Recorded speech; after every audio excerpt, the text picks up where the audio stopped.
कि ज्यादा गर्मी बा तोर देहिया में उ सब झाड़ देब, कि ज्यादा गर्मी बा तोर देहिया में उ सब झाड़ देब।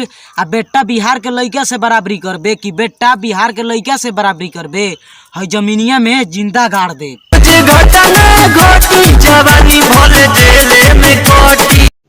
रुको जरा, सबर करो, बोला धक्का बुक्की नहीं करने का, आराम से लेने का। हाँ कि तू बड़ बाप के बिगड़ल बेटी हो तो हमहू लइका बिहारी हई, कि तू बड़ बाप के बिगड़ल बेटी हो तो हमहू लइका बिहारी हई। आ तू दीवानी हो सलमान खान और शाहरुख खान के, कि तू दीवानी हो सलमान खान और शाहरुख खान के तो हमहू हई दीवाना पवन सिंह और खेसारी के।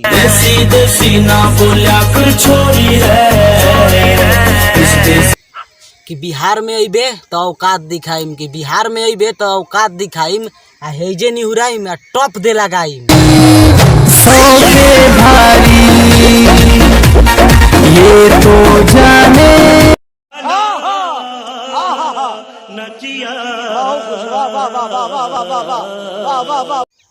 कि बिहार के बराबरी करबे तो चल जइबे जान से, कि बिहार के बराबरी करबे तो चल जइबे जान से। आ हम ऊ बिहारी हई बेटा जिहिला शान से। आज जेल होई कल बेल होई।